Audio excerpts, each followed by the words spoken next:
Vice-Chancellor to engage in unnecessary employment, procurement, among other things. At times I go home, I'm just so tired from it. Please, from the bottom of my heart, follow the law. I know you not clap to that, but you got the message anyways.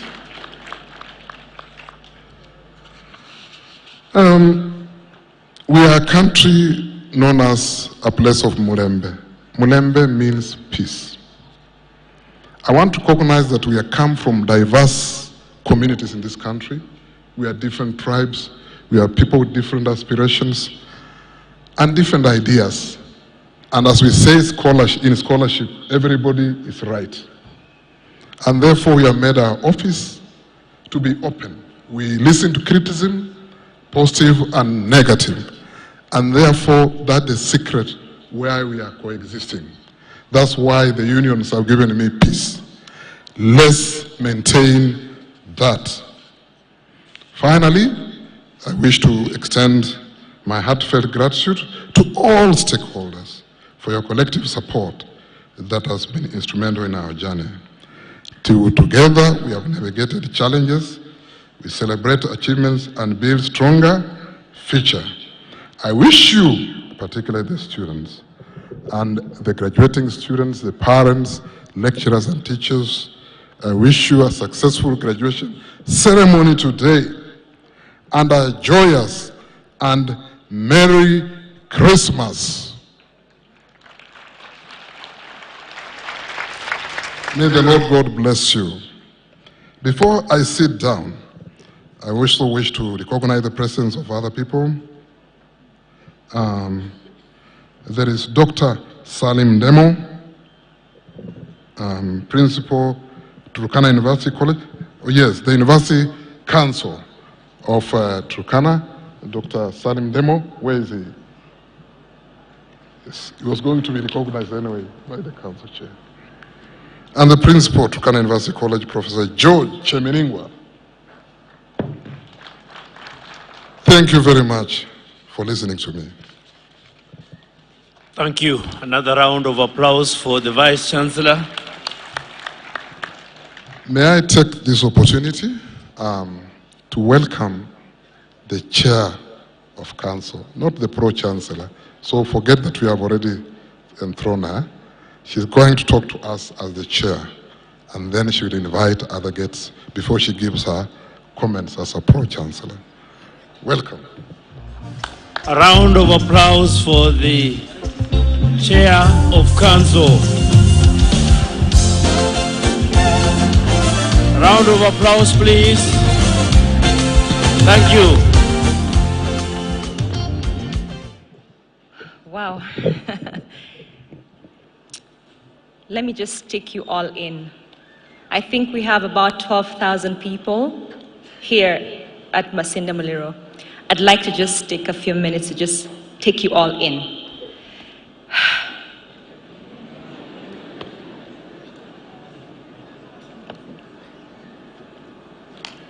Wow.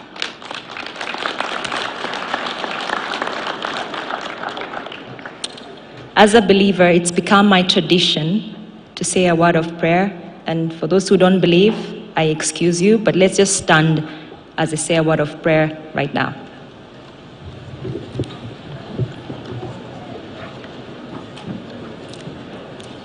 Father God, we come before you this morning.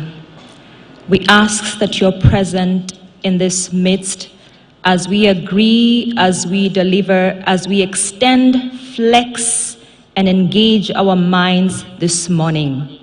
Lord, we ask for your discernment and wisdom, that we get the fortitude to sustain that which we discuss amongst our graduates. We ask all this through the Spirit of God, for it is not by my might, but by the Spirit of the living God. I pray all this in Jesus' name. Amen. Thank you.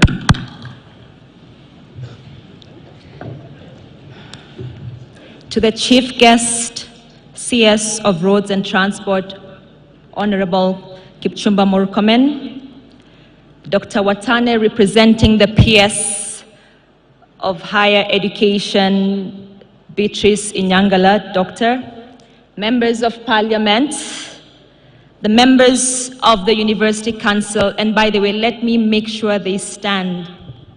Our 7th most council. Stand up, please. Yes.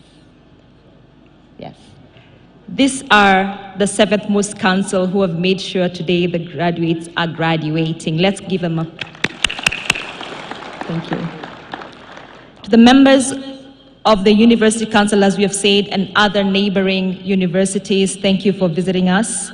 The Vice-Chancellor, Professor Solomon Shibairo, and all visiting VCs, the DVCs of Masinde Muliro, and all other visiting DVCs, the unions who are here, KUSU, KUDER, WASU, we recognize you.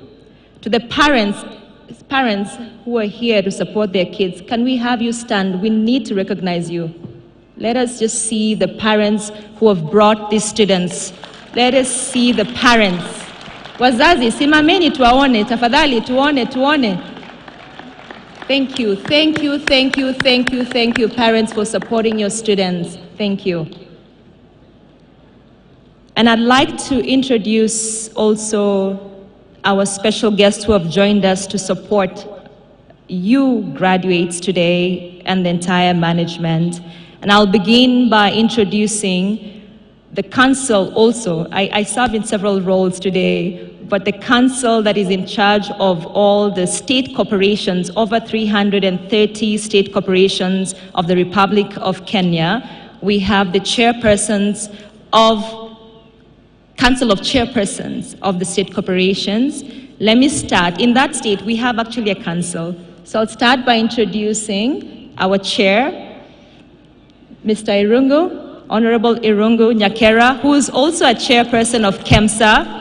So anybody in nursing, do your lobbying to get a job, okay?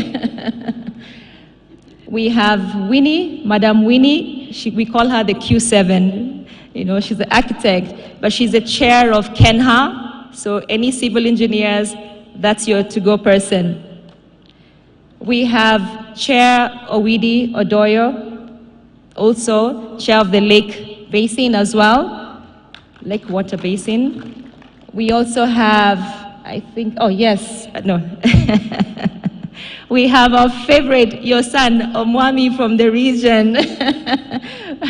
We have Chair of Kenya Water Towers Agency Authority, and he is also the treasurer at our Council of Chair Corporations, by the way. Waziri Rashid Echesa.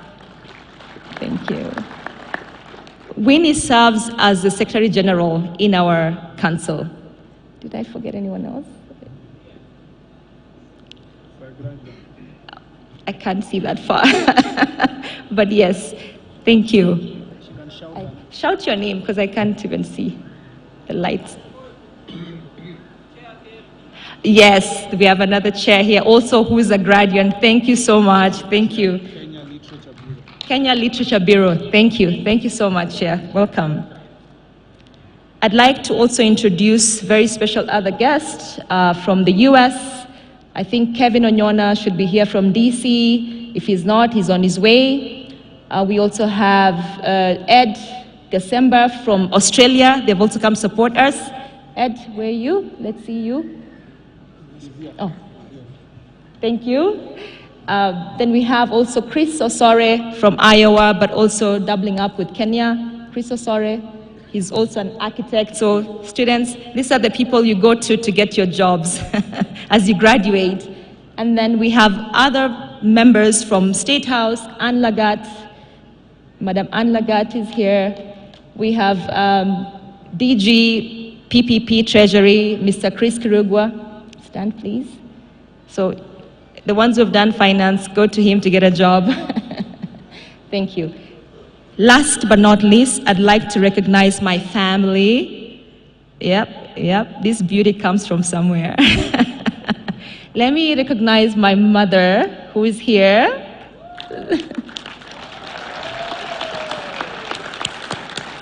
Thank you, Mom. My uncles who are here, uncles, don't know Mama? Yes.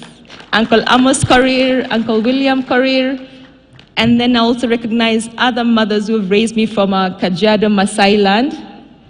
Margaret, Barkion, and the rest, they're here to support. Thank you, thank you. Thank you very much. So they're here to support you, really. And just, I always say that even when you're old, you know, I'm 41, right? So I always have my mom making sure that I am performing and making sure that I deliver to whatever I have been given. Yes, I really did. Thank you. It is with great pleasure and sense of profound honor that I stand before you today. And I certainly feel the deep sense of appreciation that this university has meant to all the graduates and what it means to your future as you contribute to the world. Allow me to break a bit of ice because everybody keeps asking, how did you get here? And I come from a small, tiny village in Nandi County. My mom comes from Sironoi. My dad comes from Kosirai. But I speak of Kosirai because you're aligned with a paternal society, and that's where I come from, a small city called Beleganya. And the way it came about, a certain old man gave me a story that the way that name came about was when Jomo Kenyatta was visiting in this 1966 and was making rounds in Luo land and obviously went through the Nandi Road to go to Eldoret, and he stopped at a place. And when he was done giving his speech, he said, Mbele Kenya. And what did the Kalenjins hear? Mbele Kenya. And that is how we came to have Mbele Kenya, which is our small center in Kosirai. Ladies and gentlemen, as I look to you, I realize there is a different question for our generations here today. And the question is this: do we have the courage of our forefathers? I think that's the fundamental question. Because I mentor a young lady that told me how she has just achieved so many accolades. She's invited everywhere to speak globally, delivering that which is supposed to help the society. But as she rises above, she receives a lot of criticism. You understand? And we wonder, why, when you rise up, there's so much criticism?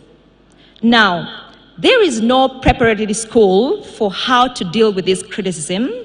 And so often what happens is, as you rise to the natural place to which you have been called to, as the fire of criticism descends upon you, if you are like me literally, and have any semblance or self-introspection, often you believe the criticism must be true, must be well-placed, and therefore you internalize that you dim your light. You actually dim your light.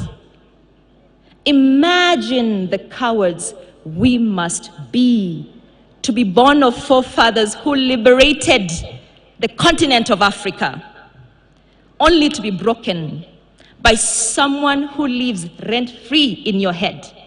I wish they were a better tenant in your brain.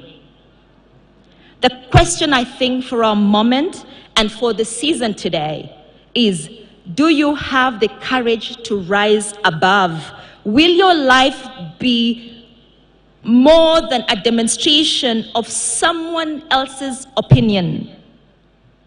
Notice when you're on the rise, a trajectory of upward mobility, there are many naysayers, and they suddenly appear from nowhere. So as you graduate today, I'm sure you come from somewhere in your family, in your village. You will see what I am discussing, and I'm hoping that you will be well equipped to move forward boldly and with courage. At this moment, we are called as young Africans to seize power. In the words of Frederick Douglass, he said, "Power can seize nothing without demand. And if we truly want a better life for ourselves, we must demand of that power."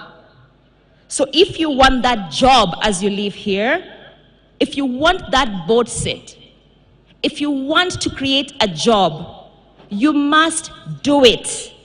If there is no other chance, there is no other moment, there is no tomorrow, it is the power of now that you must be able to take charge of your life, create jobs, innovate, be industrious. It doesn't have to be a job you get on a daily basis, but you must be willing to be very and extremely industrious. Ask yourself, will you be the men and women of courage? The good news is that we are no longer separated. Thanks to technology, we are enabled to be borderless. So obviously, as you go out, you're able to apply for jobs globally. You do not have to be confined with opportunities just in Kenya. We really encourage you to open your brain, expand your brain, just like we have said through our prayer, to be able to achieve that great thing and your calling. The true question becomes, will you have the ability to build yourself and to each other? And to build, what does that require? What does that require? It requires resilience. It brings me to the theme of my topic today, resilience. The Oxford definition of resilience is the capacity to withstand or to recover quickly from difficulties, toughness, and could also mean the ability of a substance or object to spring into shape or elasticity. Take that for a moment. Ladies and gentlemen, upon assuming our roles as the seventh most council, we are grateful to the appointing authority through His Excellency President William Samoei Ruto. 6 months ago, we began the journey of understanding the workings at the university, and fairly quickly, I shared a governing council improvement initiative, which was a 90-day plan, almost like a gunshot or responsibility matrix, however way you may call it. This plan was centered on 6 pillars with clear objectives and activities with key success factors at all levels of governance and operations at the university. Number 1,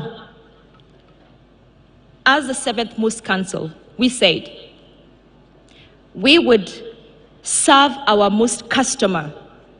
Students is our customer.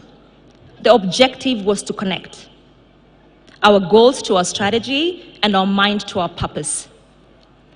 I believe we've had and interacted with students, and we understand we are the first council to actually have an interaction with the students. The students are our customer. What are we doing at the university if the students are not served right? So we decided we will be a student-focused or student-centered council for the term that we have been given. Can I get a clap?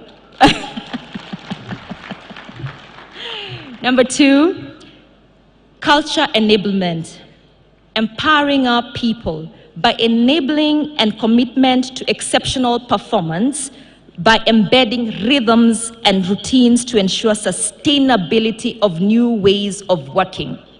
The objective was to enable our people across MUST to contribute to their full potential. We understand that culture eats strategy for breakfast, but we have to change the way we work at this university that is a science and technology.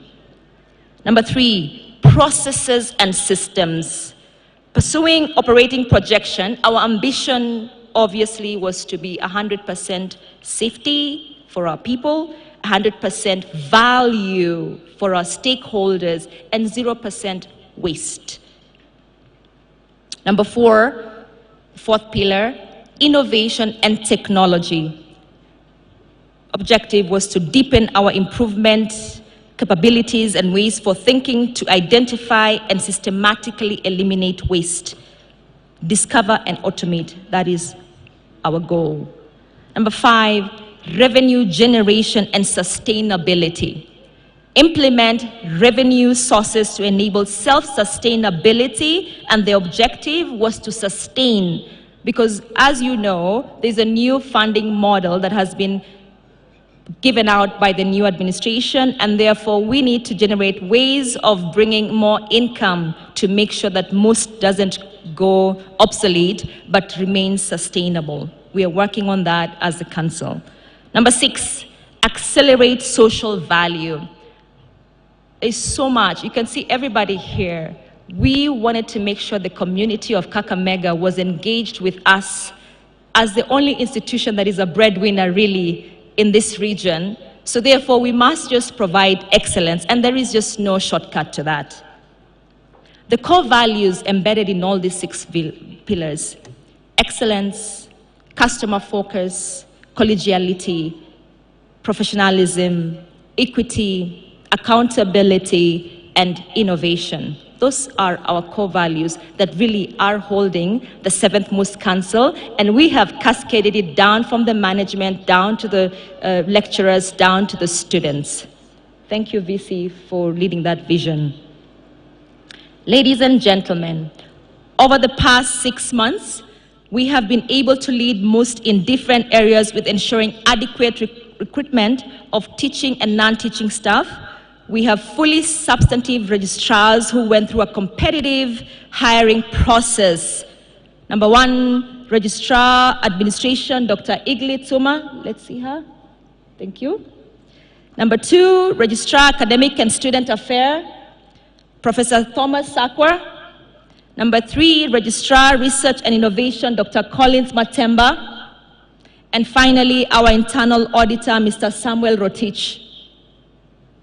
And by the way, Mr. Samuel Rotich, I want you guys to clap for one of your leaders. He was rated the best performing internal auditor amongst all state corporations in Kenya. So Masinde has produced that, you know. Thank you. In addition to the registrars, we directed the management to proceed on hiring full and associate professors to whom will serve in different schools. On union matters, the chair of Human Resource Committee, Dr. Kennedy Olunga, has been working tirelessly with the unions through the Joint Negotiations Committee, and substantial progress has been made. Kudea, Kusu, Uwasu have agreed on all items, both financial and non-financial, and in a bid to just unlock a potential stalemate and realization of the high cost of living, the council gave improved offers for cars, commuting, and leave allowances over and above the beacon set by the SRC, which is the Salaries Remuneration Commissions, although the offer on financial items are subject to approval by SRC. On student affairs, at the beginning of our term, we inspected various infrastructure projects supporting most customer, the student. Being a council that is student-centered, we observe that our students deserve 21st century. I mean, how could I be a chair having studied in America and allowed to have 16th century infrastructure? No way. So the first thing we noticed was the student center. 3 weeks ago, we were privileged to host a team of investors from UAE who have committed to funding and constructing a fully equipped center with all installations such as computers, internet access, etc. The student center amount that the donation they're giving is 400 million Kenya shillings. On accommodation, upon those investors walking through the accommodations, we walked through the accommodations, and for myself and my eyes, I thought it was deplorable. Therefore, they committed to renovate where the students will sleep first, even before we start building new ones. We want to make sure there's no bed bugs, there's no jiggers, etc., you know. Masinde has a deficit of 10,000 units, and we are working in conjunction with the State Department of Housing on the same. When you pause and you look at the campus, you know, I studied in America, and when I say, you know, the students deserve a beautiful campus life experience. You have been blessed with the beautiful weather, you have the land. All we need to do is work together, pull together to make it work. And I want to assure the alumni chair, where is the alumni chair who spoke? I think I understood your Swahili. Nobody and no one can influence Dr. Pamela Sitiene. We will do right. Thank you. On digitization and automation, as a council, we passed a resolution to automate all processes and systems in line with our core pillars. With my global networks, I was able to negotiate for a donation to install the campus automated education management solution, the C-Portal, the tune of 29 million Kenya shillings. It's ongoing as we speak to launch.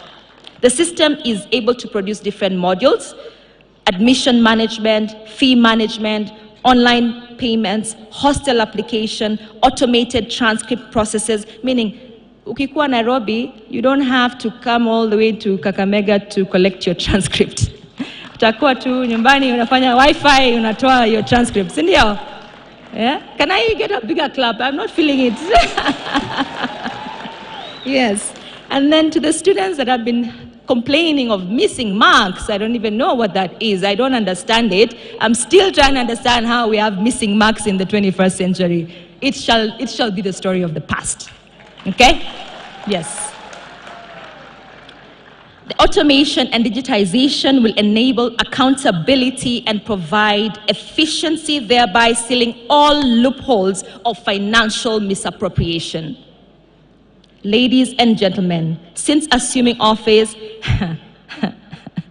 it has indeed been a journey full of experience, accompanied by challenges, but we have braved through it all. Resilience has been our guiding principle despite resistance to change. When you see me coming to inspect things, just support us. We are working for you as the 7th most council. Support us, support us, support us. Don't listen to gutter press. The thing I'm telling you, I'm telling myself in my head as well, that you must be of courage, you must be resilient. You wake up in the morning and you give yourself that, talk.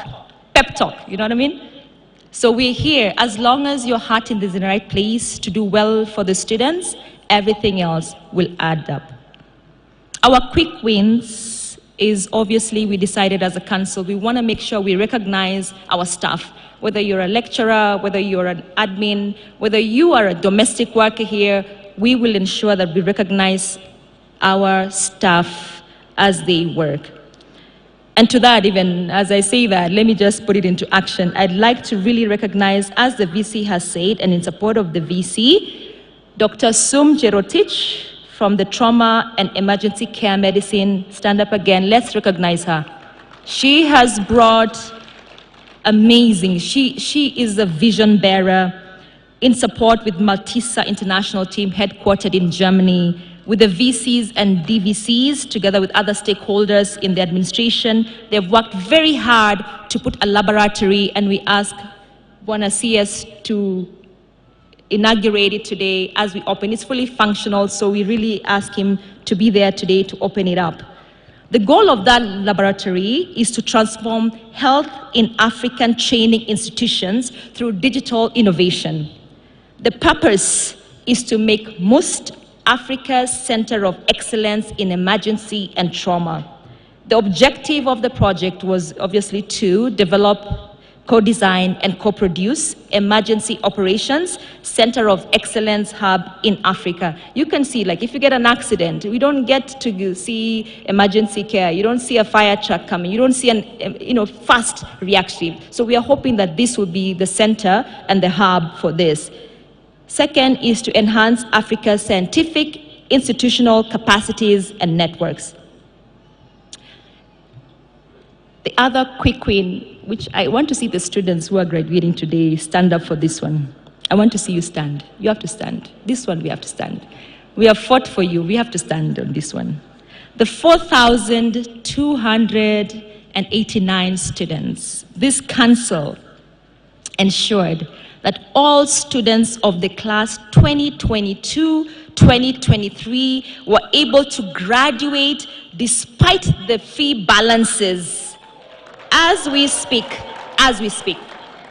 the graduates who are here with us, this is in line with His Excellency President William Samoei Ruto's policy on bottom-up economic model agenda. And we understood the high cost at this moment, and we said, these students must graduate. We must give them a hope. Let's have a seat. Thank you. Thank you. Thank you. Thank you. Thank you. Thank you.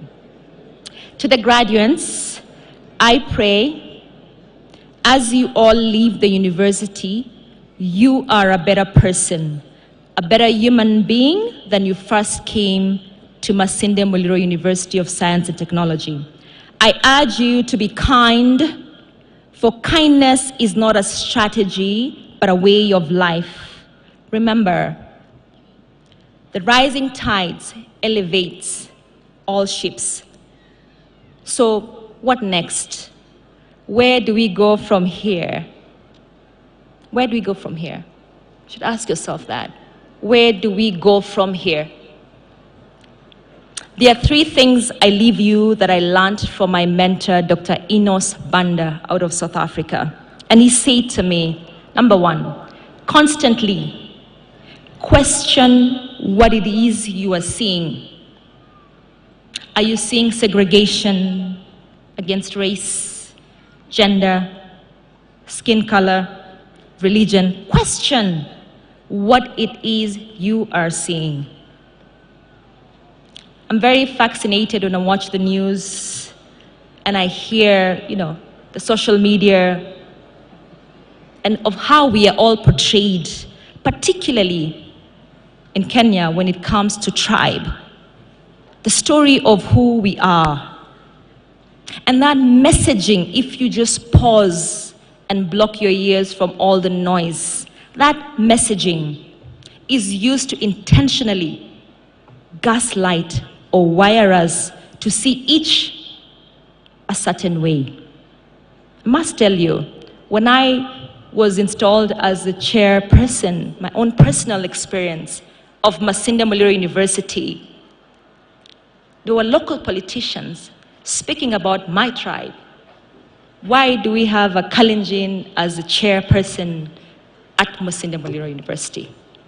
Not knowing my capabilities, not knowing what I had in plan, not knowing the calling that God has bestowed upon me to deliver, not knowing that the calling is just between me and my God and not a conference for others to understand.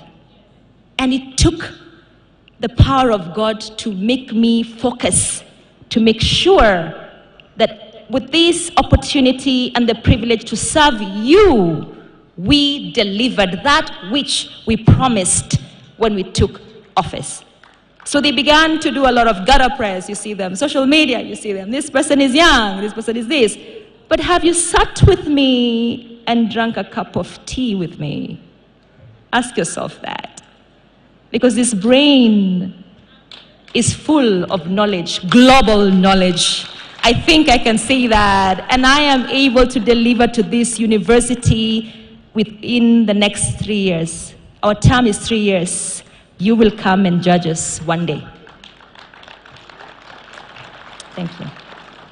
Second, question everything you see.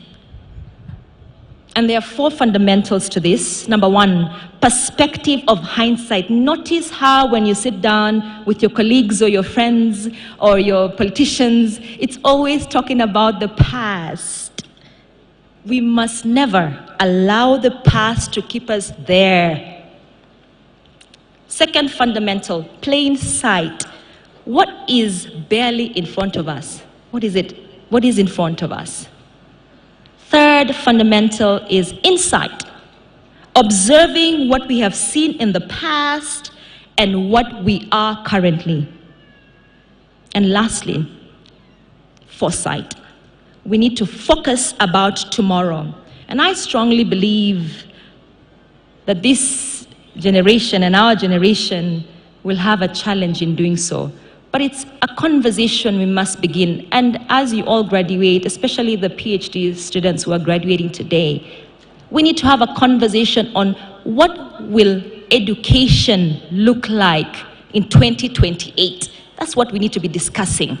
How do we frame, organize, strategize to make sure that the future generation remembers us, just like the way we remember our forefathers, remembers us for doing something that actually delivered to the betterment of our society. No matter where we have been called to, it is our duty to preserve the values for the future generation. I'd like to read a verse for you that a friend of mine shared yesterday, and he said to me, as you give your speech to the students, make sure you give them Luke 19:14 to 25, because that is what you are today, graduates. And I'll read it. Luke chapter 19, verse 14 to 25. But his subjects hated him and sent a delegation after him to say, we don't want this man to be our king. He was made king, however, and returned home.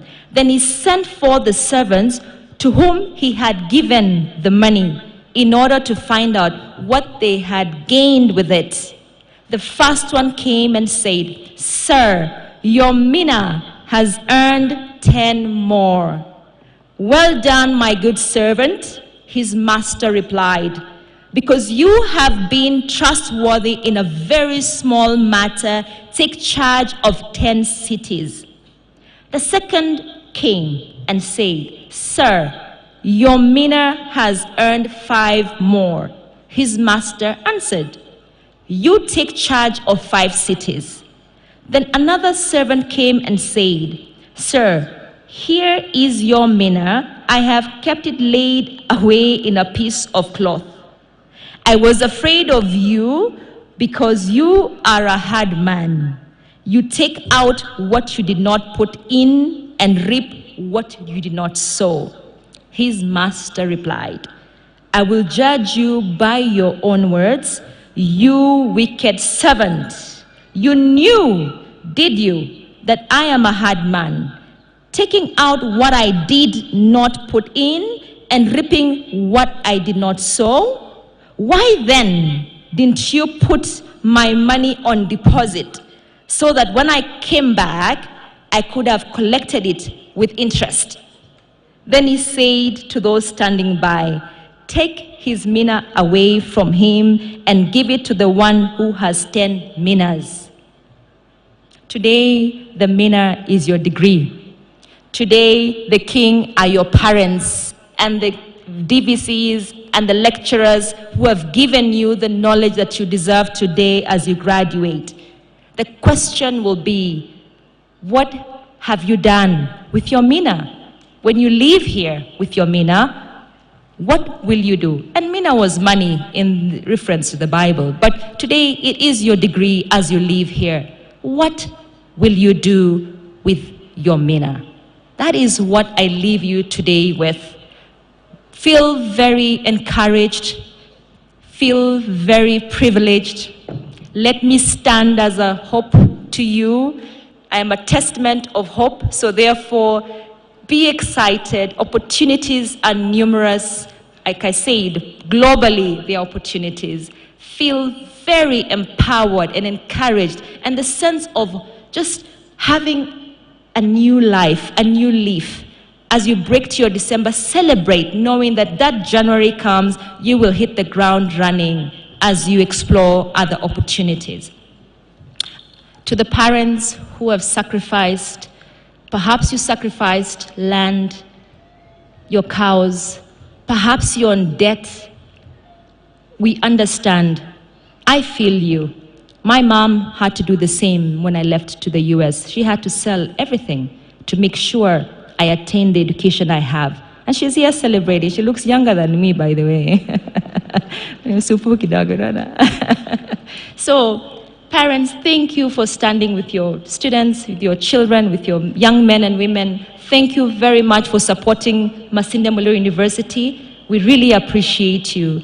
To the DVCs, the VC, thank you for your leadership. You have done an amazing job. Clap for yourselves, by the way. It's not easy. We've witnessed it, but you've done amazing, and we thank you. Really thank you from the bottom of our hearts. To all the lecturers, thank you for impacting these young graduates today. Thank you very much, and we just pray that you have the best that you can have. Lastly, when I was in America, they used to say to us after graduation, go conquer the world. I'll repeat that. Go and conquer the world. Yeah? Yes. Thank you. So, without much ado, I would like to welcome the director, Dr. Watane, who is representing PS of Higher Education, Dr. Beatrice Inyangala. Sorry, she had to leave to India to just go and sign an MOU that will help us, and she really sent her love, her apologies. She was supposed to be here this morning, but she's on her way to India. So Dr. Watane is going to represent her. Welcome, Doctor. As Mr. Watane comes on stage, please let us applaud the Chair of Council. Beauty, intellect, elegance, character, and faith, all built in one character. Let us applaud her once again. Mr. Watane, proceed. Thank you.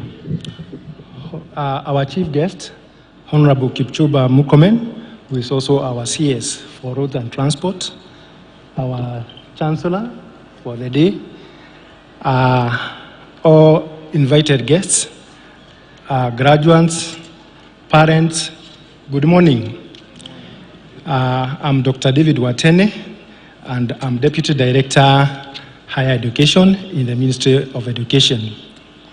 The Chair has relayed the greetings of our PS, Dr. Beatrice Inyangala, who would have been here with us, but like the Chair said, because of other commitments, official commitments, she directed that I come and represent her in this very important graduation ceremony. So I want to assure all of us that the ceremony today has all the blessings from the Ministry of Education. Since I have been sent, our chief guest, allow me to read verbatim the words of my PS, Dr. Beatrice Inyangala, for this particular ceremony today. The chief guest, Honorable Kipchumba Murkomen, EGH, and the CS for Roads and Transport, the Governor, Kakamega County, His Excellency Fernandez Barasa, Chair of Council, Dr. Pamela Sitienei, members of University Councils represented here, Vice Chancellors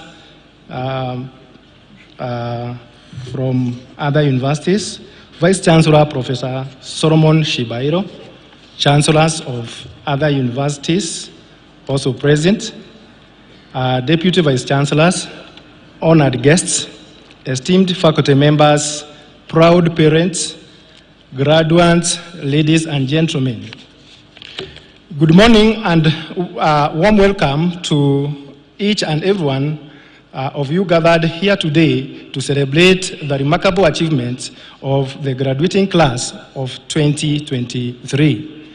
I stand before you today with a profound sense of humor and honor and privilege as we celebrate the culmination of years of hard work, dedication, and unwavering commitment to education. This auspicious occasion marks not just the end of a chapter, but the beginning of a new and existing journey for each and every one of you. Today, we witness the transformation of dreams into reality, and it is my distinct pleasure to address you as the Principal Secretary of this great nation. Ladies and gentlemen, first and foremost, allow me to extend my heartfelt congratulations to the graduates. Today is a day of triumph and day that validates the countless hours of studying, the late-night research sessions, and the challenges faced with unwavering determination. You have overcome obstacles, pushed boundaries, and emerged victorious. You stand here not only as graduates, but as individuals who have demonstrated resilience and a thirst for knowledge. To the parents, guardians, and families present here, your sacrifices have not gone unnoticed. The love, encouragement, and financial support you have provided have been instrumental in the achievements we celebrate today.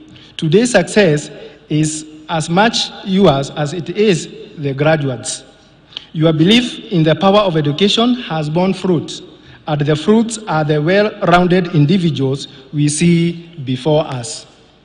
It is worth acknowledging the invaluable role played by faculty, staff, and management of Masinde Muliro University of Science and Technology. Your dedication to excellence, your commitment to nurturing talent, and your tireless efforts in shaping the minds of the next generation have contributed to the success we celebrate today. Let us all express our gratitude to them for their unwavering support and guidance. Ladies and gentlemen, today as you join the ranks of distinguished alumni, I encourage you to carry forward the values instilled in you during your time here.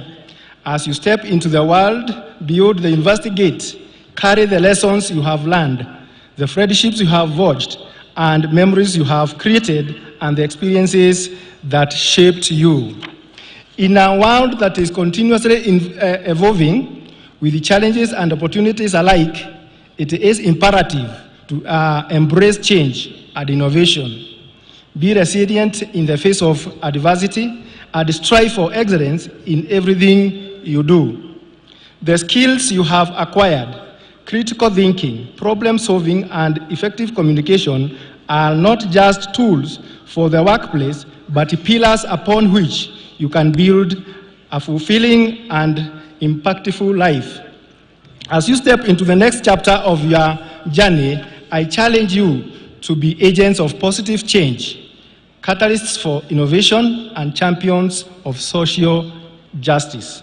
Ladies and gentlemen, Kenya is on a trajectory of transformation, and you are an integral part of this journey.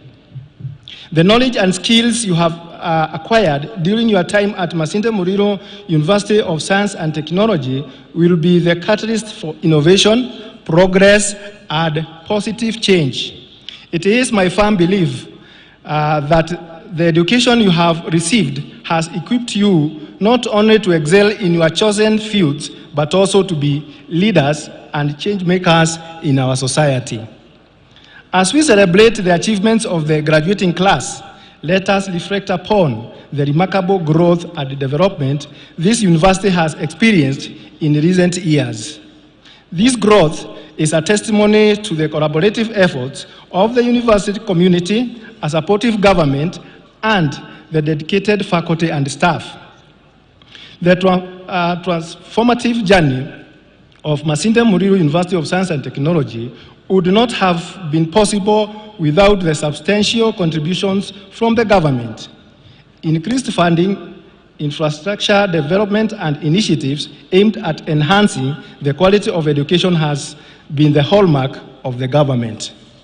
Ladies and gentlemen, in an era defined by rapid technological advancements and dynamic global challenges, the role of universities as hubs for cutting-edge research and innovation has never been more critical.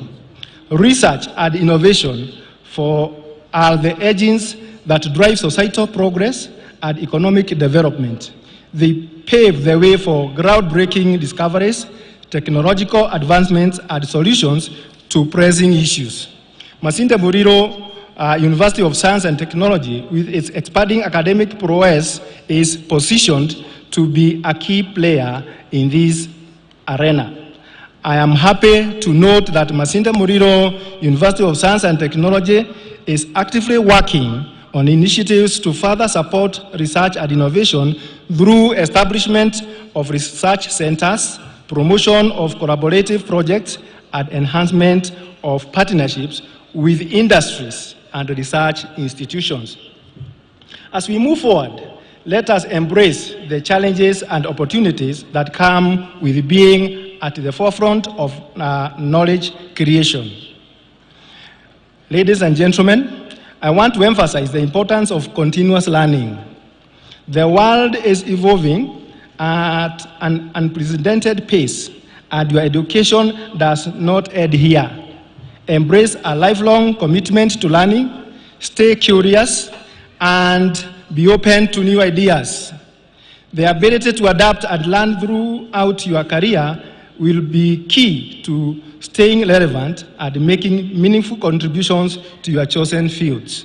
To this end, I wish to note that the implementation of the new university funding model heralds a transformative era in higher education, promising both challenges and opportunities.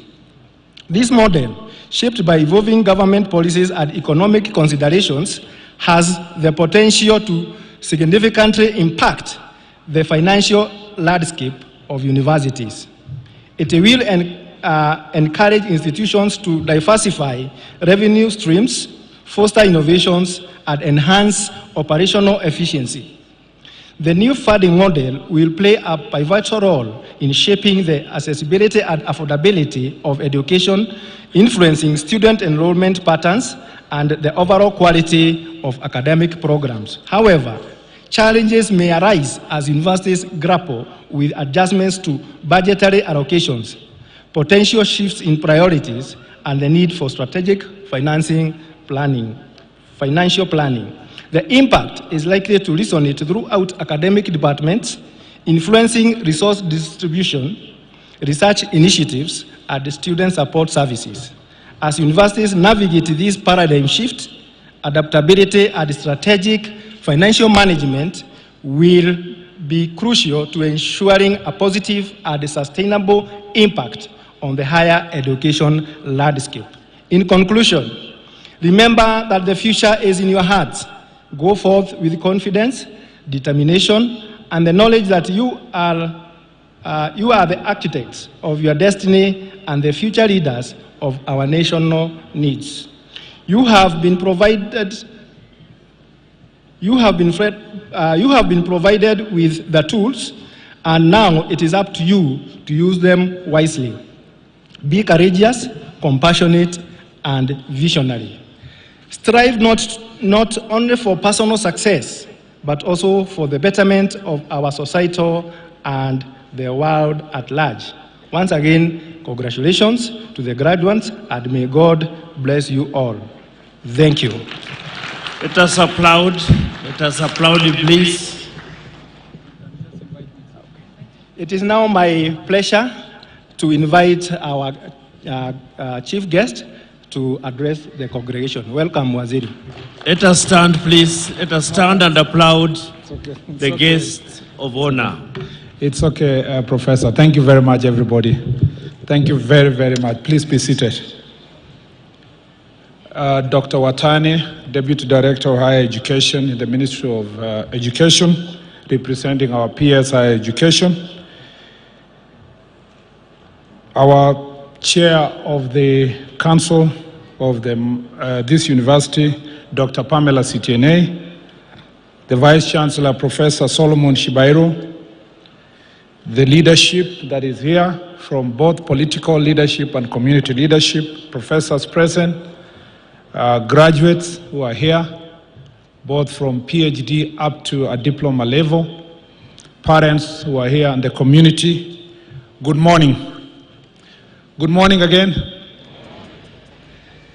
First, let me start by congratulating the university, and particularly through the chair, Dr. Pamela Sitiene, for organizing this very colorful ceremony.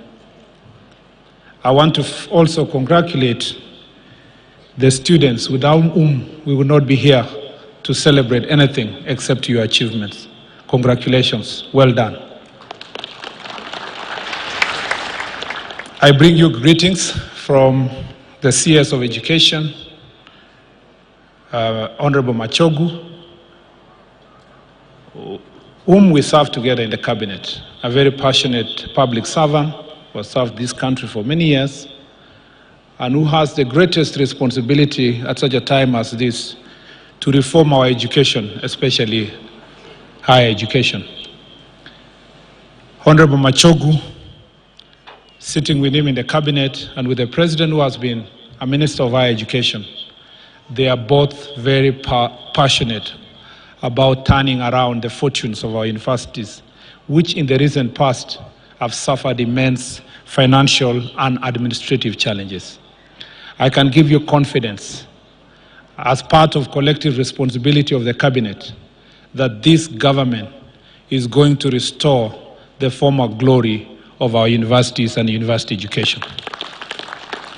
I say so because I have been a teacher myself at the university, and I taught for 5 years before joining politics, both Catholic University, University of Nairobi, and Moi University. And in all those stints, I enjoyed my stay and work at the university, but I saw the university sliding to the financial challenges we have today, because partly it was because of mismanagement of our privately earned resources. And I think that it is time for us to restore the university to what it ought to be, to its former glory. When I came to this meeting, I had a debate in my mind. I have 2 speeches, and these speeches have been competing. One speech is the one that has fellow Kenyans and ladies and gentlemen, which has been written for me, and of course under my instructions. But the other speech was in my mind, the speech that comes from my heart. So that competition has gone on up to the very moment I stood, and I have decided to speak my mind instead of reading the old speech. I was in your place 18 years ago, just exactly where you are, especially graduates who are graduating for the first time. So the distance between where you are sitting and where I'm standing is somewhere around 18 years, which is not too long. I remember vividly the day I sat at the University of Nairobi Graduation Square on 12th of March 2005, and the fears that were running through my mind. When we joined the university on 15th of October 2000, we went there as comrades, full of expectation, full of energy, full of power. In fact, it didn't take us 2 months to join the first maandamano, which was comrades' power against the administration of the university. We were very passionate. We used to block Uhuru Highway passionately, believing that we had any power that we had in life. 4 years down the line, I remember vividly how my mind was wondering, what will happen now that I'm graduating? I suddenly realized that the accommodation I was being given was not mine, it was for the university. And for a person like me, who grew up in Embobut Forest as a squatter and came to Nairobi for the first time for education, I was really debating in my mind, what next after graduation? So of course, as friends, we came together, about 4 of us. We went and rented a house somewhere called Tiongo Road along Wayaki Way. And we made sure we went close to the village where there was milk. You know, you would directly ask for cow milk directly from the farmers to just reduce the cost of living, because I know you are all grappling now with what will happen with the cost of living. And as I debated in my mind, I realized I didn't even have a bed, not even a mattress. Even the mattress I was using was a university mattress. So there was a caretaker called Wanjiko. I debated in my mind whether I should ask her, please give me your mattress. Give me this one old mattress, I go and start life with it. I went there and borrowed money from a friend. I thought I was the only one who was debating in my mind whether I should get this mattress. In our alumni or class reunion 3 months ago, 3 other colleagues confessed that they wanted to ask Wanjiko to give them a mattress to go and use after school. And I'm sure a number of you here are having that debate in your mind, wondering you are graduating, having a lot of fear of whether you will achieve that which you wanted to achieve in life. And even asking yourself, what is the purpose of education? Why did I really go to school? If I'm told if you study Bachelor of Arts, there are no jobs, and there's some people are telling you, no, there are no jobs for Bachelor of Arts. Some are telling you we have enough teachers, but you went to school to study Bachelor of Education. That debate, I know, is in the minds of many students today. First, I want you to accept your situation. Accept the fact that this is a beginning. Accept your humble beginning. If you have to go to a particular town and leave 4 of you in one house, if you have to walk to work, do it. Don't fear that you have a university degree and you are unable to do it. Go through the process. Accept the situation you are in. And know that the Bible says, do not despise the days of the humble beginning. Many people, when they see us, they see a cabinet secretary like myself, they think they were privileged in life. My colleague, the chair here, spoke very well about her village, Mbele, Kenya. But you all know the English she's speaking. That is what we speak in Mbele, Kenya. Yeah? I have been with Pamela before, and she introduced herself, and then somebody told me, ni kabila gani? Ati nini? Havana, hiyo sio Kiingereza ya hapo. And I know that as a person who came from a humble background, sometimes those issues try to suppress you. And sometimes it plays in your mind. I want you to accept that that beginning is a humble beginning. Greater things are ahead for you. It doesn't matter the challenges they are going to tell you. I know. This, by the way, I told Pamela earlier, this is a very emotional moment. I know there's a parent out there who is a single mother, and she's so surprised that her child is graduating. We have people here who have sold everything to make sure that their children go to school. I identify with that. I identify with that humble beginning. There are parents who have come here who have been told by their friends at home, hata kama ulipeleka mtoto shule, hakuna makazi, sasa utamleta nyumbani ndio aende wapi? And both the parents and the students are having that debate. But I want to give you a word of solace, that there is a better future. This is just but the beginning. You know, I saw on social media a debate about the shoes I wear and the watch. You know, and I was really surprised because I was telling my wife, is that me? Is that me? I told my sister, is that us? We've made it to this level. And I want to tell you something. And I was just joking, and I told my friends, if you look at my picture in primary school, I had a watch, a very nice watch. How I got that watch was very difficult. My father told me, if you become number 1, I'll buy you a watch. I read and read and read. I was going dizzy. I missed number 1 by 2 marks. The mzee was so alinionea huruma, he bought me that watch. And I think maybe that's where my love for watches started.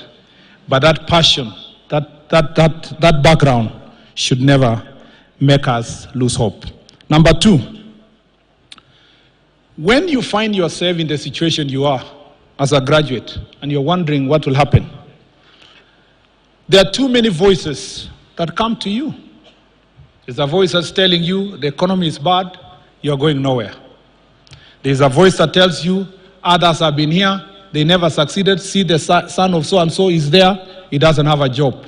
There's another voice that is telling you that you will never succeed, you will be the same. Remind me of a story of a man who was drunk and had walked through a city, a town, going to his home. On the way, he fell into a ditch near a cemetery. And he worked so hard to come out of the ditch, of the hole. And then it was so difficult because he was a little bit drunk. Then he heard a voice next door saying, I have tried for all this time to also come out of the ditch. It was very difficult. And because he thought the voice came from somebody who was buried there, he sprang up and he got out of the hole because out of fear that now he was speaking to ancestors. My encouragement to you is that surround yourself with positive energy, with positive people. Don't flood your life with negative news. Today, don't think about what will happen tomorrow. First, celebrate that you are graduating. Some of you had fees problem and you are graduating. Celebrate that graduation. Some of you were battling diseases and God enabled you to battle it, go to hospital, come back to do exam, and you are graduating. Some of you, and I know very well, were discouraged by some lecturers. It's a fact. Mwalimu wa math alikuambia utaenda wapi, mwambie hapa ni wapi. You know? I know that. I know sadistic lecturers who are just out of their way to frustrate students to graduate. I know them. Both when I was a student and when I was a lecturer. I would see colleagues who would go out of the way telling students, in this class you are 100, only 10 will graduate.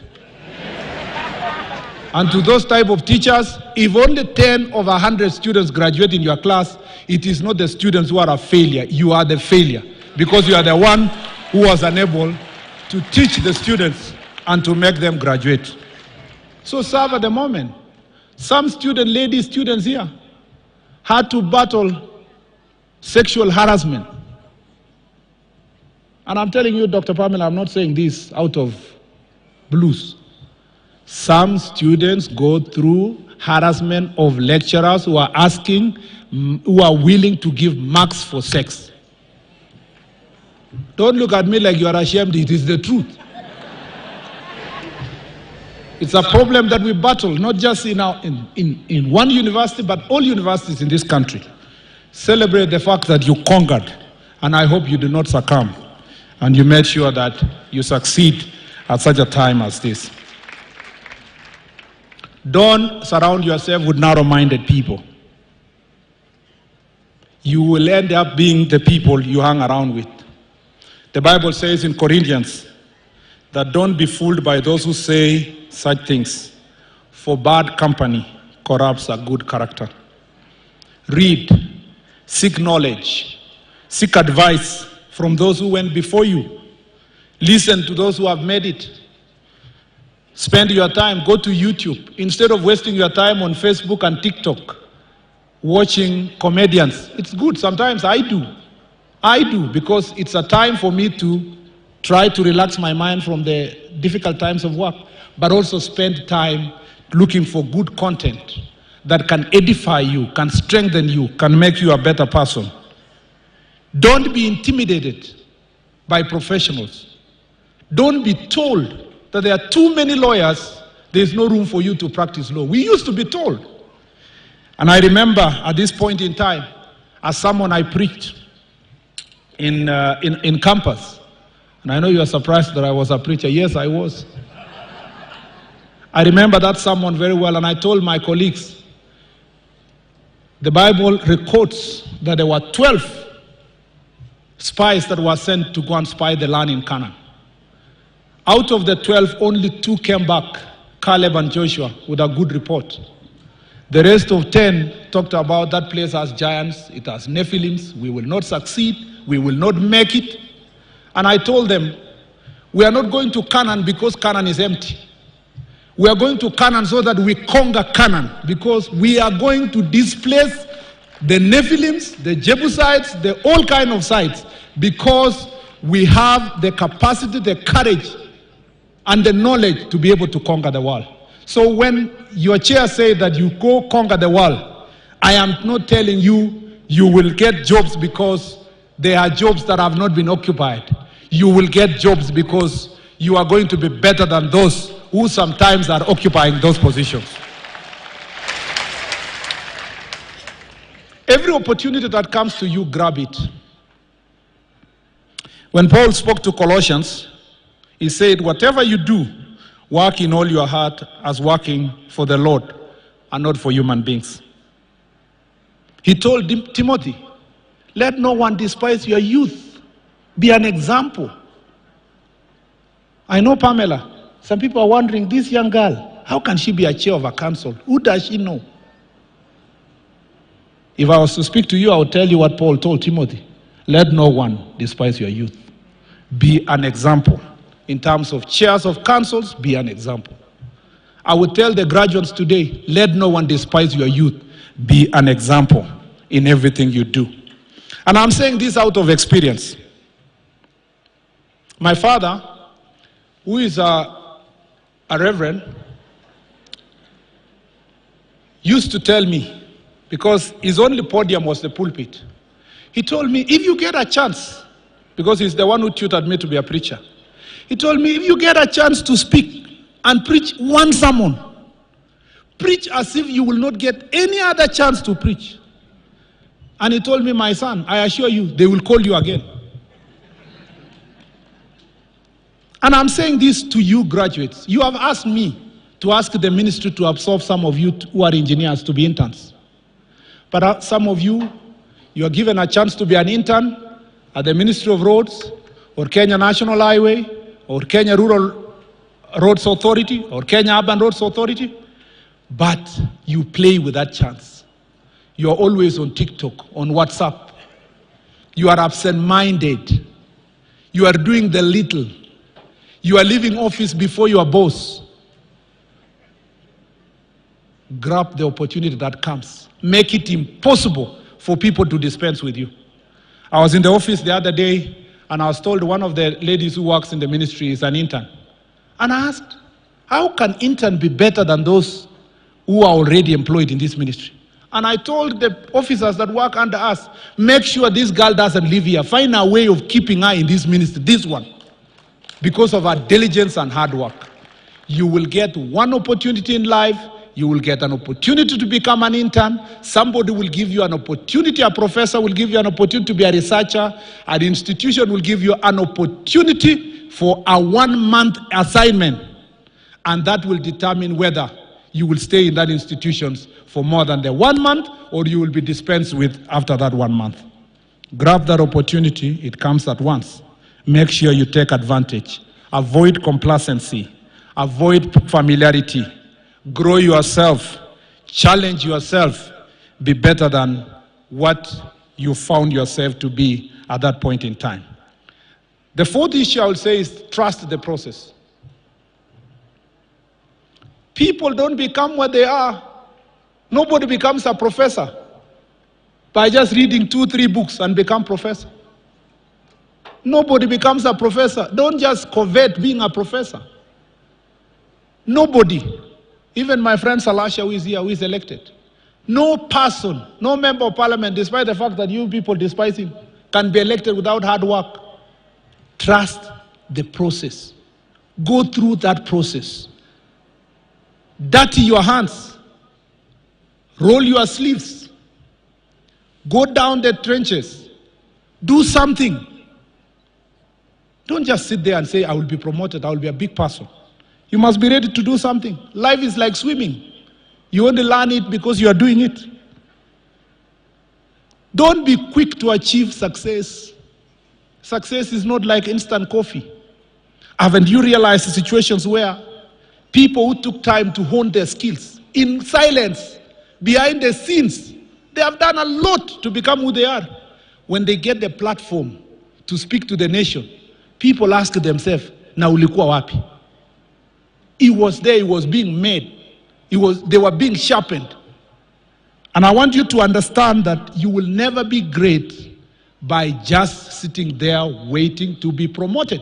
Some of you who will cut shortcuts of promotion, you are actually moving faster to exposing yourself. Because up there, sooner people will ask, na huyu ni nani alilete hii akafika upande huu? Because you never trusted, you never went through the process. The fifth issue I'll say is define your own parameters of success. Stop keeping up with the Joneses. You will never be exactly what your neighbor is, your classmate. There are people who don't now go to alumni or class reunions because they fear being compared with their classmates. In my class, I'm a cabinet secretary. We have a PS in my class. But my colleagues think they are admiring us. But also my class, we have 6 or 7 PhD students. Actually, we have about 6 PhD graduates in law. As they think that I have succeeded, in my heart I'm saying, these guys have conquered where I did not conquer. Because in 2008, I registered to be a PhD student. I did not even go past 6 months. I repeated again when I was in Senate. I did not go beyond 6 months. So as they admire me, I am admiring what they have conquered. Define your parameters of success. Don't make money become your parameters of success. Money is not enough to make you successful. Good relationship is good for your success. Money is not enough. Good health is important for your success. Just know your limits. Don't stretch yourself beyond your limits, because that is where you lose your mental health. There are so many successful people. I don't know if you know, every other term, there are 2, 3, 4, 5 members of parliament who are saved from committing suicide. What do they have? They have salary. They have good offices. In higher offices, CEOs, you know CEOs, big people, that in your own eyes you see they are successful. They are not. Define your parameters of success. Define what God has called you to do. Live by those parameters. Find time with yourself. Exercise, run, play football. Do something that will keep you and will keep your mind sharp. I'm almost coming to an end. The sixth, and actually the final statement I'll say, harness your friendships and your network. Some of you today are graduating with degrees. 2 degrees actually. You are graduating with your academic degree and you are going home with a spouse. Isn't that a fact? It's a fact. In my class, 6 of us, which makes 12 students, are a couple. I married my classmate. Relationship that started, we graduated together like today and survived with 4 children down the line. Isn't that a good thing? I know some of you are struggling. What you will tell your parents because you have not told them. You've not even told them you have been living like husband and wife in school for more than half of your time in the university. Some of you, the reason why you are struggling to tell your parents is because when you came to school and you came all the way from Turkana, your parents told you, na uchungane sana na Waluya. Usiniletee mwanamke Mluya. And you are sitting there and your spouse is a Luya. So you are wondering. In fact, I know because I've been there. I know some of you are even going to pick your two friends, other friends, to just cover up. And you tell your parents, "Awa ni marafiki yangu mama." Because you don't want to be asked, "Na kwa nini ule moja ndio ulintroduce peke yake?" But that's a good thing. That is life. That's the reason why there is education. School is one of the places where you build relationships. Some of the relationships you build are the ones that are related to friends, classmates. Those are people you will run to. Build relationship with your family. Don't lose them. Sometimes they are the only ones. Even when you have their all money, you just need comfort and love. As you get out of this gate, remember that those relationships are very important. So I just thought I should speak to you like your brother. I didn't want to say, ladies and gentlemen, in my speech. If the university will require my speech, I will send to them. But I wanted to just share this experience and tell you as graduates that there is a great future for you. Don't worry. Don't worry about our country.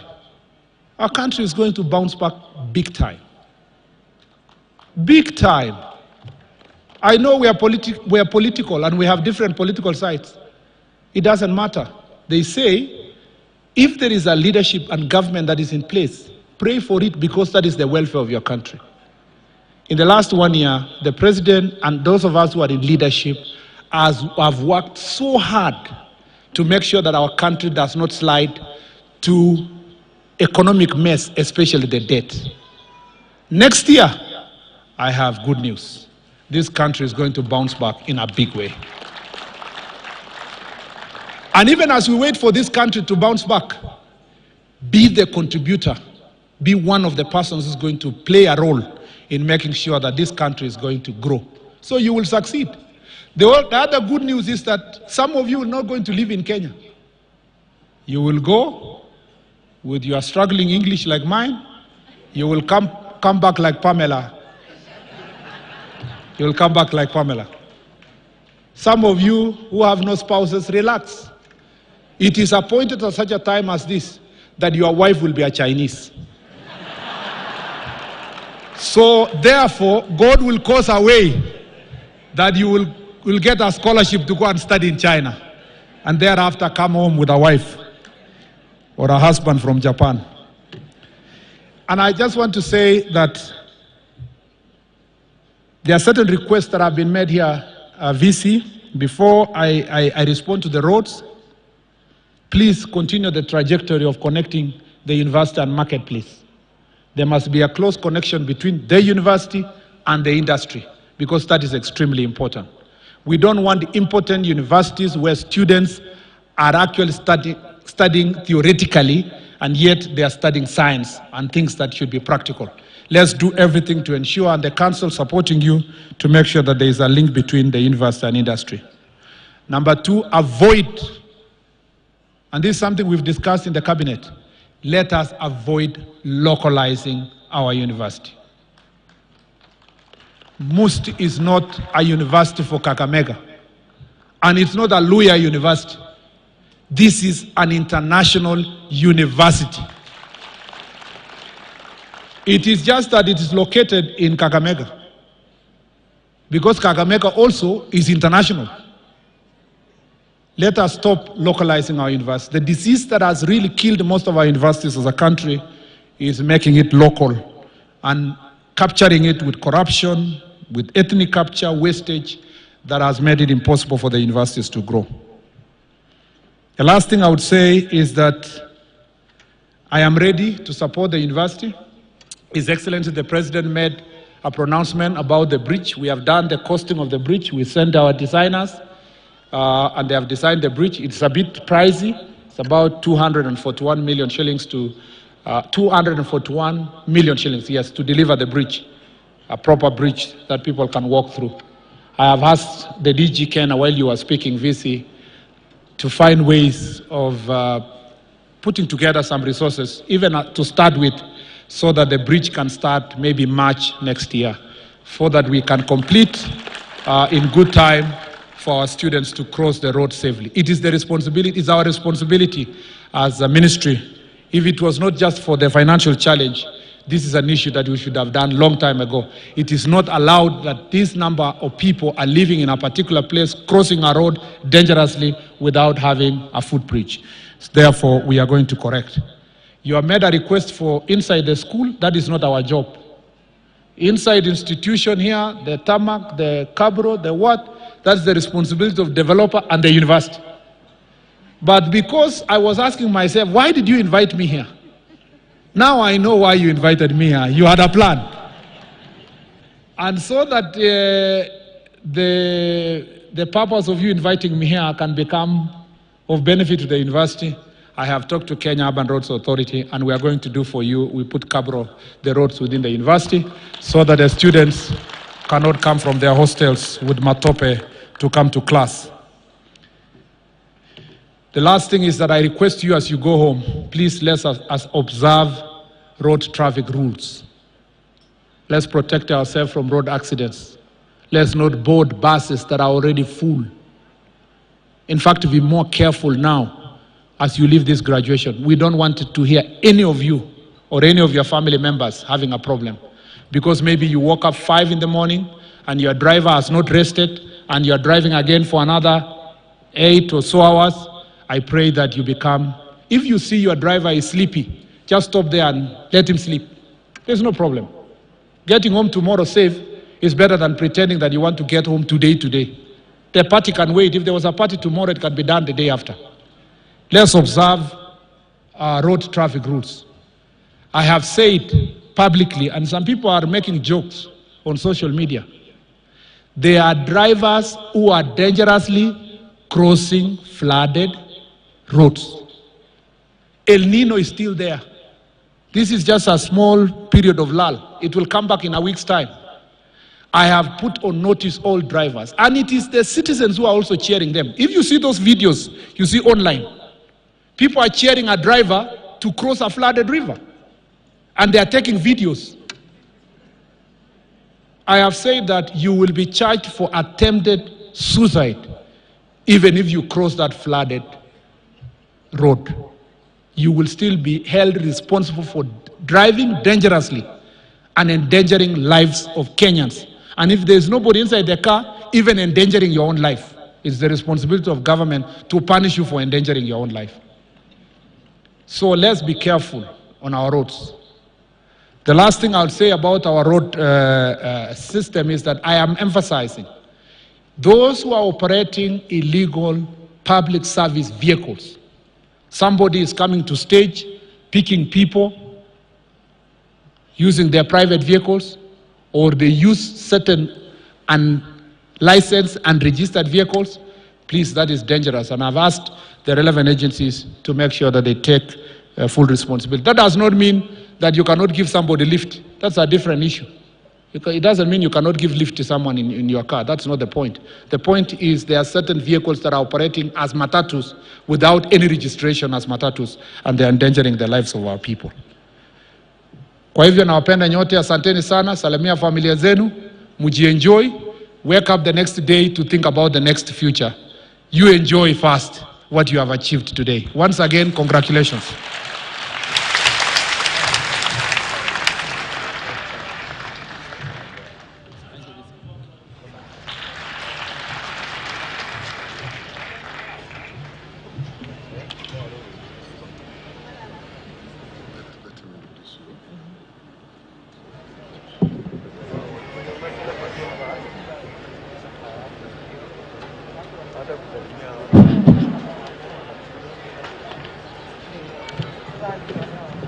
We are coming to the next stage and a critical stage, presentation and conferment of degrees and award of diplomas and certificates of Masinde Muliro University of Science and Technology.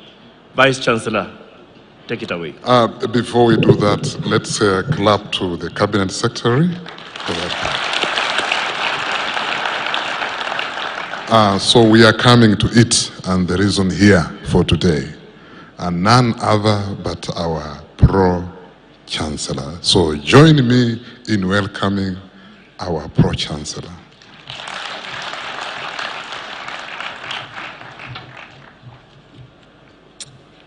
Thank you, Bwana VC. Thank you, Chief Guest, for such a powerful speech. And we are waiting to see the collaboration between the Ministry of Roads and Masinde Muliro. We really appreciate. I think we have about 90 students. One more last request. 90 civil engineers who are graduating today, and I hope you can absorb some of them to the Ministry of Roads and Transport. I want you to say it loudly. We will do something. Is it? Yeah, they will do something, okay? So follow up with us to make sure that the civil engineers graduating out of here have opportunities to work at the Ministry of Roads. I spoke to the chair of KENHA, Madam Winnie. I want you to see her again. She also has capacity to absorb some of those civil engineers. I'd like to also speak as a Pro-chancellor today with regards to the computer students, computer science degrees. I think about 3 weeks ago, we were able to ask you to apply for the AWS Cloud Practitioner certification that AWS together with Talent Up Africa partnered to make sure you're trained. And I think by the end of December, if you pass the exam, you are going to be employed at Talent Up Africa working for AWS. So I hope you've done your application. I hope you're able to do it on time. And I hope you have been enrolled. I'd like to also recognize Turkana University Council. They're here with us. Turkana University Council. Yes, thank you for your support. Thank you for coming to join Masinde. They are still our sister university. Thank you so much. Kafu University Council. Kafu University Council. That's Kaimosi. Kaimosi. Thank you, Chair, for coming to support us. Dr. Janet Monyasi is representing the governor today, Governor of Bungoma County, Honorable Ken Lusaka. Thank you so much for coming to support us. Send our greetings to the governor, and we thank him for sending you to actually support. I'd like to say that the vision of the university and continues to be the premier university of science and technology. I think as we have discussed and engaged, it is very important for us to embrace carbon emissions. We need to embrace the fact that we are using clean energy to cook. I think we did a round at the university and discovered we are still using charcoal. And I say to the VC, that must be completely eradicated. We cannot be a science and technology and using charcoal at this day and age. So we are hoping that other companies, big companies, and pleading to them and really lobbying to make sure that they can support us for the next 3 years with perhaps LPG cooking gas. So at least we're able to transcend and move forward. We're in discussions with some of them already. Hopefully one of the big 5 can commit to at least supporting us for the next 3 years while we organize ourselves in that regard. Lastly, this is the university of choice. We want this university to be like what the CS has said, that it is an international university. We want to make sure we embrace global thinking, global mindset, expansion of that idea to make sure that this university produces good human beings that will actually give forth and give to the society, give back to the society. So we're very grateful. Without further ado, not taking too much time, I think it's important we just proceed right now, Bonavisi, to confirming the degree so we can start the celebration.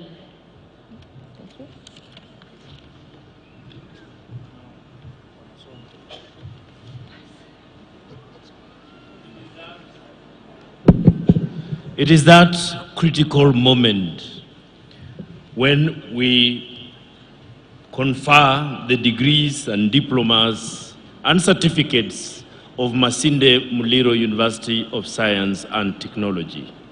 I now want to welcome the Deputy Vice Chancellor, Academic Affairs, to proceed. Madam Pro-Chancellor, Before I invite the deans to present the graduates, doctoral graduates, please allow me to request the supervisors to join the graduates where they are.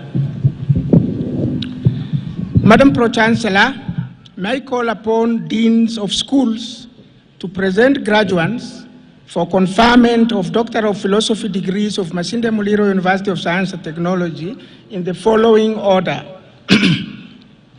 School of Agriculture, Veterinary Sciences and Technology, School of Arts and Social Sciences, School of Business and Economics, School of Computing and Informatics, School of Disaster Management and Humanitarian Assistance, School of Education, School of Engineering and Built Environment, School of Natural Sciences, School of Nursing, Midwifery and Paramedical Sciences, School of Public Health, Biomedical Sciences and Technology.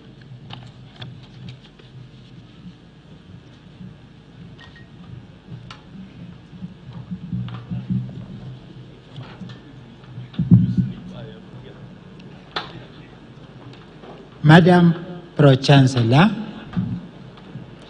I have the honor to present the following 4 graduates who in the 2022-2023 academic year satisfied the Board of Examiners of the School of Agriculture, Veterinary Sciences and Technology for the conferment of the following Doctor of Philosophy degrees. Doctor of Philosophy in Sustainable Agricultural Systems, Mabele Anthony Simiu.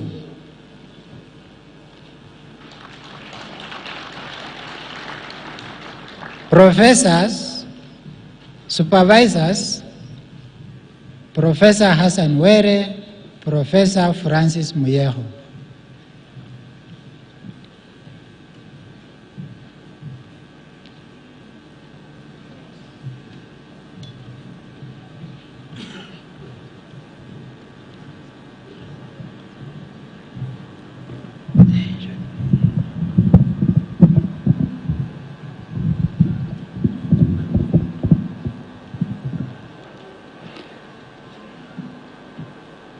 Ndungu Simon Ndogo.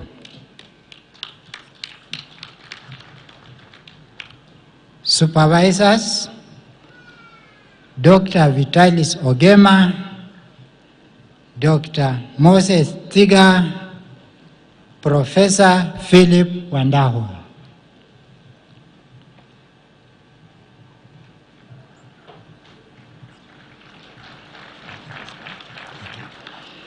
Doctor of Philosophy in Agricultural Education and Extension, Kombo Josephat Barasa.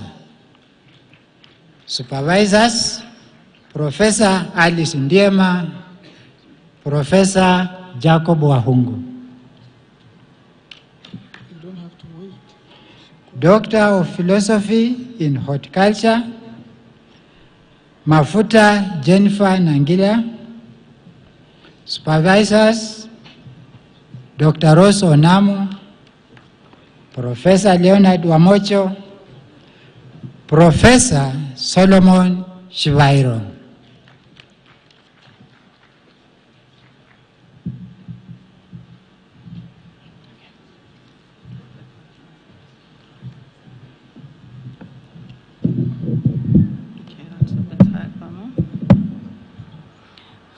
Madam Pro-Chancellor, I have the honor to present the following 8 graduates who in the 2022-2023 academic year satisfied the Board of Examiners of the School of Arts and Social Sciences and Senate for the conferment of the following Doctor of Philosophy degrees. Doctor of Philosophy in Linguistics, Sasala James Matseshe. Supervisors, Dr. Bernard Mudogo, Dr. David Baraza. Masika Mary Nasambu, Supervisors, Dr. David Baraza, Dr. Bernard Mudogo, Dr. Ralph Wangatia. Doctor of Philosophy in Religion, Wanyama Christabel Nasaba. Supervisors, Professor Ezekiel Kasira, deceased, Dr. Rispa Wepuhulu. Ragira Gladys Kerubo. Supervisors, Dr. Rispa Wepuhulu, Dr. Angeline Savala, Father Dr. Kizito Muchanga. Doctor of Philosophy in Kiswahili, Neyole Eunice Nafula. Supervisors, Dr. Frida Miruka, Dr. Deborah Amukoa.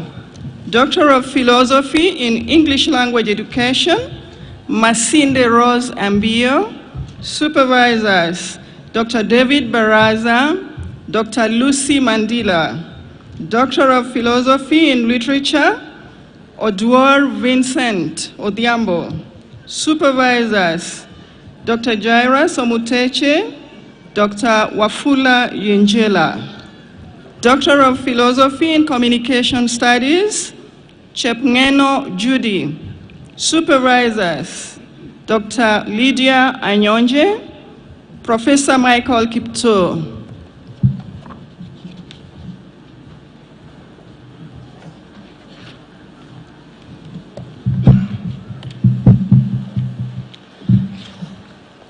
Madam Pro-chancellor, I have the honor to present the following 7 graduates who in 2022-2023 academic year satisfied the Board of Examiners of the School of Business and Economic and Senate for the conferment of the following Doctor of Philosophy degrees.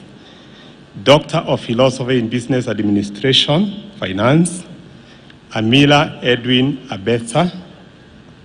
Supervisors, Professor Benedict Alala, Dr. Maniage Musiega. The second candidate, Ilafonga Jensen Jamgan. Supervisors, Professor Benedict Alala, Dr. Muri Mainge, Dr. Consolata Gala. Doctor of Philosophy in Business Administration, Marketing, Kauda Kenneth. Supervisors, Professor Kuria Thuo, Dr. Evans Kwedo. Doctor of Philosophy in Business Administration, Purchasing and Supply Chain Management, Mogere Kelvin Mashuki. Supervisors, Dr. Evans Kwedo and Dr. Nowin Fonsia. Doctor of Philosophy in Business Administration, Strategic Management, Anula Priscilla Kwaboka. Supervisors, Dr. Aib Shiseswa and Dr. Evans Kwedo. Doctor of the second candidate, Asisi Goretti Aida. Supervisors, Dr. Jacqueline Odelo, Dr. Ruben Luto, Dr. Mary Nerima. The third candidate, Momos Leonard Juma. Supervisors, Dr. Aib Siseswa and Dr. Uma Ali.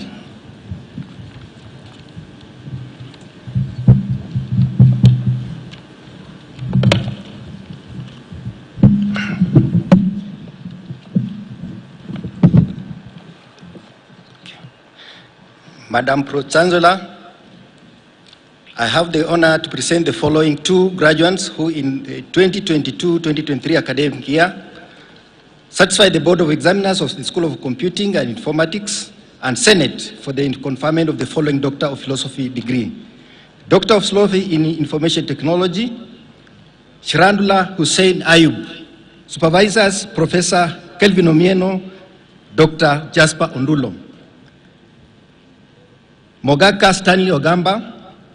Supervisors, Dr. Jaira Sodawa, Dr. Collins Odoyo.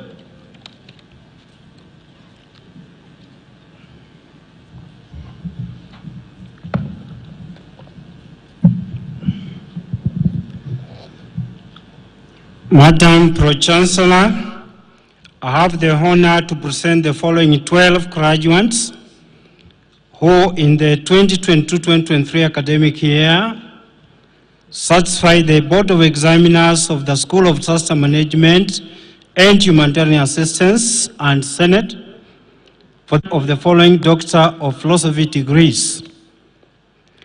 Doctor of Philosophy in Peace and Conflict Studies, Chebai Job Mulati. Supervisors, Professor Edmund Were, Professor Crispus Iteo. Chemtai Betty Koech. Supervisors, Dr. Ruth Smeo, Professor Crispus Iteo.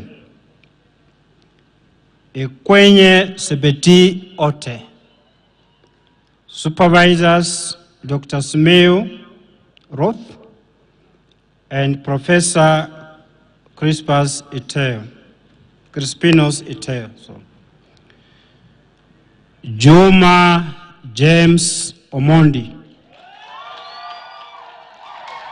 Supervisors, Professor Crispinos Iteo, Professor Frank Matanga. Kasheria Michael Ose. Supervisors, Professor Kenneth Ongware, Dr. Sos Kimokoti. Masharia Lilian Wanjiku.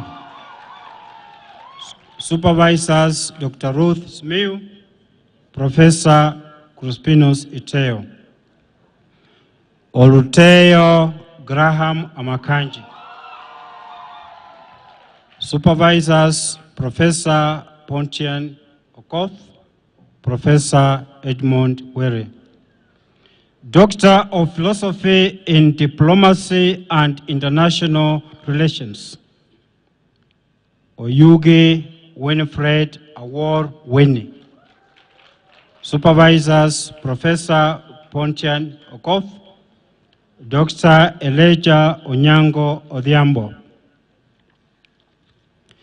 Doctor of Philosophy in Disaster Management and Humanitarian Assistance, Marwa Nelson Sospita. Supervisors, Professor Kenneth Ongware, Professor Crispinos Iteo. Werunga Prodas Kitui. Supervisors, Professor Kenneth Ongware, Dr. Ruth Smeu.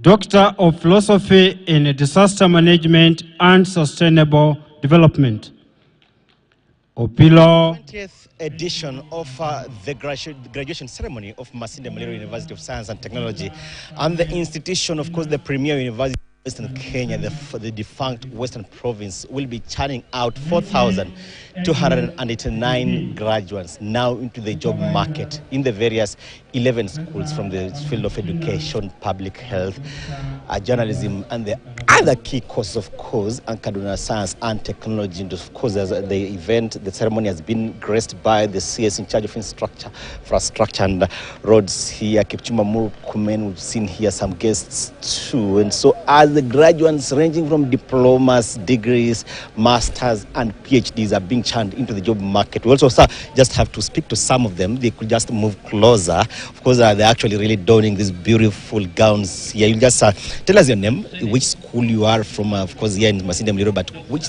course you've actually been pursuing here. We can see you donning this beautiful gown here. The parents are also here, really flanking you. Maybe your name, the course you've been pursuing here, and how the experience has been. Okay, Muchere Celestine Majanga is my name. I've been pursuing Bachelor's of Education, Physical Education, doing Geography and PE, what people called PE majorly. I've been majoring in PE. So my experience here was started in 2019 when I joined first year. I'm now graduating in 2023. I can say Masinde Muliro University of Science and Technology, it's a university of choice. It's a good university. It's a university whereby you won't regret being part and parcel of it. So I'll encourage those people outside there who have finished their high school, please feel free to join Masinde Muliro University of Science and Technology. It's a university whereby you won't regret. And I want to thank everybody who has come to participate in this graduation. Actually, it's an honor to graduate. It feels awesome to graduate. Wearing this gown and this cape is not something that you will joke around with. It's something worth putting on. If you are not in your gown, we'll actually just request you to just show us some gymnastics here, because of course you not just pursue the course in PE, but of course you must be flanked here by your parents. We'll just give your mom some to just talk about how is the first one? Yeah, first one. Maybe mom, just tell us your name. Graduating, pursuing geography and PE. How do you feel about the experience here, your firstborn graduating? Okay, my name's Arlene Mamajanga, and I'm just proud of my son. I just thank God for this day. That's all. How is the feeling? How has the journey been? How have you supported him when he was actually maybe admitted to just pursue geography and PE? PE is maybe to that notion that he's going to pursue PE. How was it, and at the moment, how do you feel about it? Okay, the journey was not so easy, but we have tried our best as parents to make sure he has succeeded. Nice. Yeah. Thanks so much. Congratulations, ma'am. Just a word before I talk to the other graduates. Maybe your name and how you feel about his graduation here. My name is Selina Nachoe. I am very happy for my son to graduate today. I feel very, very happy. Maybe one word, because of course during that ceremony in the evening you will also be donning this particular gown here. How do you feel about it? I feel it very good. I thank God to the day of today, and we are so happy as a family. Nice. Thanks so much. Maybe we also just talk to some of the graduates and say, Karibu sana ndugu, before we talk to the family members. Your name, which course you are pursuing here, and how the experience was. Don't move away. Okay, thank you. My name is Byron Humphrey Omondi. I've been here in Masinde Muliro doing public relations and creative advertising. I'm happy.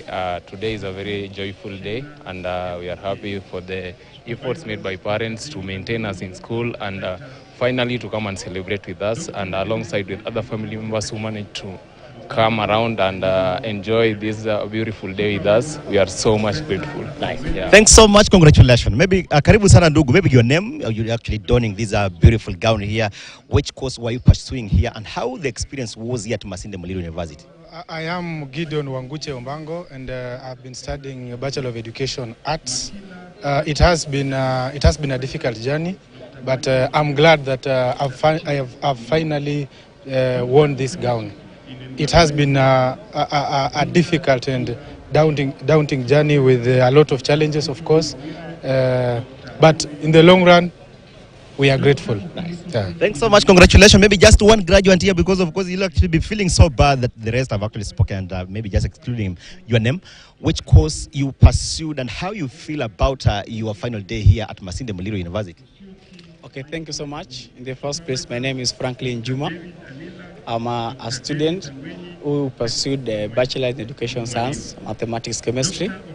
The life at the university was a bit challenging, but it's normal, and we have to understand that that's how it is. Okay, for today, being that this is my final day, and not only a final day, but one of the biggest days of my life, I really feel so good, and I just feel so good. Nice. Yes. Congratulations, of course, congratulations to the other 4,289 graduates from the 11 schools here at Masinde Muliro University of Science and Technology being churned into the job market. Now begins another chapter of their lives to just begin that daunting task of job hunting. Of course, as I mentioned earlier, this event has actually been graced by the CS in charge of infrastructure and transport, that is Kipchumba Murkomen, among other dignitaries here. But of course, we've actually been following it live on KTN News, and we're still just glued to just ensure that we bring it to this logical conclusion when we shall actually be streaming it live on KTN News. But of course, from KTN News, we say congratulations to all the graduates on this special day.